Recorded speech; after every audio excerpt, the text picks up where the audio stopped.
Hey folks, so I got another good question from a subscriber, and it also coincided with something that happened in a bike fit, something brought up by a bike fit I had yesterday as well. So I thought I would cover it here in this video. It has to do with leg length discrepancies and how that would affect a bike fit.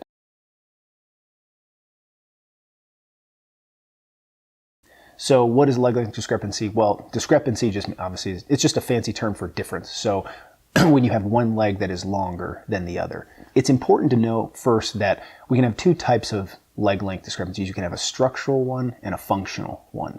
Structural leg length discrepancies are when we actually have, the bones of one leg are longer than the other. So there are anatomical, skeletal, structural differences. A functional leg length discrepancy, it matters more in weight-bearing positions like standing, walking, running. And what it refers to is we can have our pelvis have one side of it twisted, which will either raise or lower the hip socket depending on which direction it's twisting, which will then make one leg appear or act longer when in fact they might be the same length. And so that's why we call it a functional difference. And I had, again, a subscriber and a client come in yesterday telling me that they were measured for a leg length discrepancy and that they had one. One had a 13 millimeter discrepancy and even went in to describe the fact that they measured the femur at 8 millimeters longer than on one side, and then the tibia on that same side was 5 millimeters longer for the total 13 millimeter discrepancy. And the first thing I always question with these is, how is it measured? The only effective way to measure a true leg length structural discrepancy is to visit the radiology department. And basically you have to measure directly from the images produced on a scanogram in order to get true measurements for this.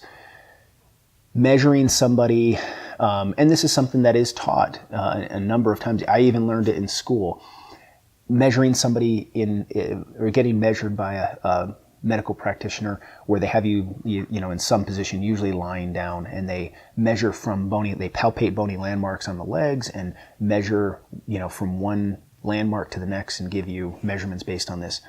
This is good for just getting a vague idea of leg length issues and should not in any way be taken as a hard number. Anyone that tells you they can measure this accurately is lying. They cannot. It's just not that possible to get super accurate measurements. Not ones anyway that you would want to base a ton of your treatment decisions based on. Like I said, I've done this in the past and I still do it, but it's again more to just give us an idea of, okay, do we think one leg is longer than the other? I'm not going to really necessarily even give you an amount, but then we'll correlate that with how does it act when we're standing and when we move. That combining that information is definitely more useful than trying to tell someone they have this exact leg length difference.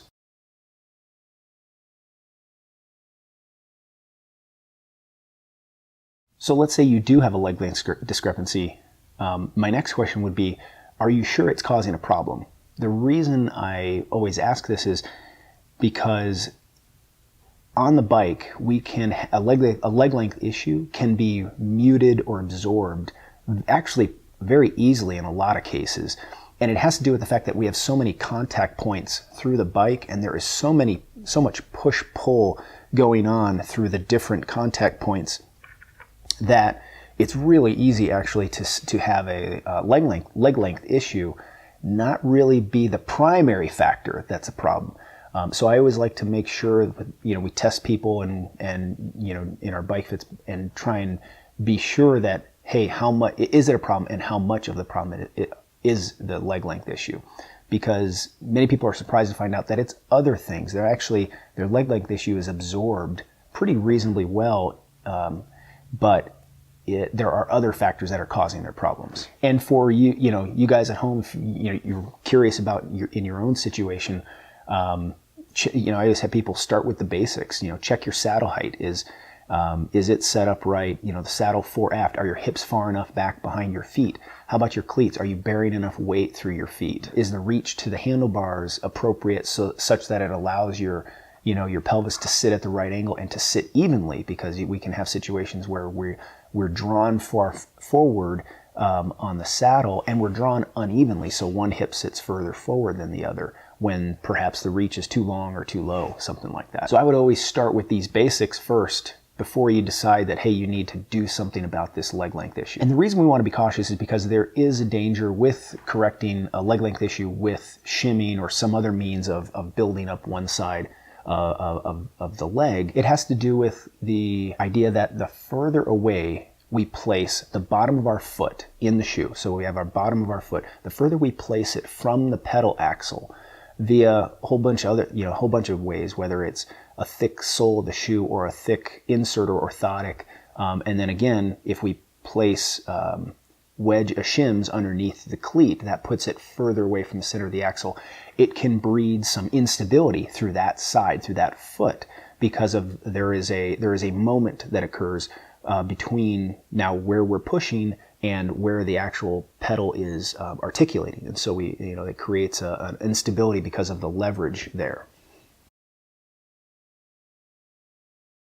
But in a lot of cases, if you do have a leg length issue and you use a shim for that, a couple of millimeters is probably not going to upset things too drastically. Keep in mind that early cycling shoes, especially road and mountain, had very thick soles for them. So there was a lot of displacement of the foot from the pedal axle just from the shoe itself. And now that we have, better materials and, just better equipment overall, the shoes, that's why the soles have been getting thinner and stiffer, is to make those distances shrink a little bit between the bottom of the foot and the center of the pedal axle. But in many cases, if I do have a client that I think would really benefit from a leg length shim, I don't really bat an eye at adding a 3 millimeter version in there to take up a little bit of the distance. And that kind of brings us to the last point, is that we don't need to correct the entire leg length issue. Let's say you do get scanograms and you get measured at a 10 millimeter difference from one leg to the other. Generally, if we can correct anywhere from 30 to 50% of that difference, then we're doing pretty well. And often on the bike, if we can just start to move the body in that direction, a lot of times the body will take over and develop some other mechanisms to mute that leg length difference. So for instance, using a 3 millimeter shim in order to make up for a 10 millimeter discrepancy, a lot of times that just makes it that much easier for that side to now engage the pedal, which then changes the motor plan just a little bit, helps to change the ankle pattern, and might in fact start to set up a series of circumstances where, in my opinion, this happens a lot, where the body starts to then neutralize itself and makes up some of the rest of the discrepancy kind of on its own through other means. Because there's definitely a danger to overcorrecting. This can actually be much more dangerous than undercorrecting. So we want to be really careful with that. So hopefully that answers a few questions. If there are further questions from this that come up, put them in the comments below, or go visit me at my website, bikefitadvisor.com. Check out some of my other videos here, and please subscribe if you will. That would be great, and I'll see you next time. Thanks.